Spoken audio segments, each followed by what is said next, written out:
សួស្តីអ្នកទាំងអស់គ្នាអឺការពីមេរៀនមុនខ្ញុំបង្ហាញអ្នកទាំងអស់គ្នាអំពីការដាក់ color ទៅលើ text នៅក្នុង line ឥឡូវយើងទៅសេវានៅក្នុងខាងក្រៅ line ម្ដងគេហៅថាអញ្ចឹងយើងបង្កើត style នៅខាងលើ body ហ្នឹងនៅក្នុង head ណាអ្នកទាំងអស់គ្នាយើងខាងក្រោម head ហ្នឹងយើងបង្កើត slide នៅលើ body ហ្នឹងមួយមកគេថា style enter ទៅ circle ទៀត style អូខេអញ្ចឹងខ្ញុំបង្កើត style ខ្ញុំដាក់ background មុនអញ្ចឹងយើងទៅសេពាក្យ body មក body បើកសញ្ញាគ្នានេះហើយយើងទៅសេថា background that's color អូខេអញ្ចឹងខ្ញុំយកពណ៌រាងខ្ចីបន្តិចទៅខ្ញុំវាយពាក្យ green សិនហើយ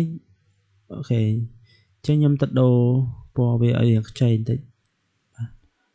អត់ឲ្យនេះពេកយកប៉ុណ្ណឹងទៅអូខេបន្តមកទៀតខ្ញុំធ្វើការដាក់ទៅលើ line របស់ this h1 ហ្នឹងខ្ញុំវាយពាក្យ h1 មកហើយយើងបើកអានេះមកខ្ញុំបើកសេពាក្យ background color background dash color enter ដូចគ្នាមកហើយខ្ញុំយកពណ៌ blue អូខេចូលបាន blue ប៉ុន្តែដោយសារ text របស់យើងពណ៌ខ្មៅវាអត់សូវស៊ីគ្នាជាមួយ blue អញ្ចឹងខ្ញុំធ្វើការទៅសេមួយទៀត h1 យើងបើកនេះទៀតមកហើយយើងវាយពាក្យថា color អូខេអញ្ចឹងខ្ញុំដាក់វាឲ្យវាពណ៌ white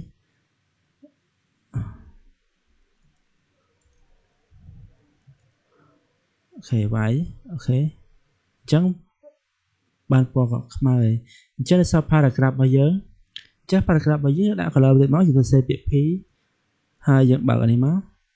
ហើយទៅសេពាក្យ color អូខេអញ្ចឹងខ្ញុំយក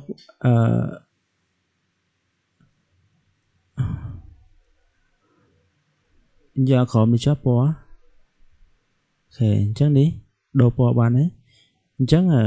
នេះគឺជាការប្រើប្រាស់ style នៅក្នុង line នៅក្រៅ line នេះនៅខាងក្រោម head យើងកំណត់បានច្រើន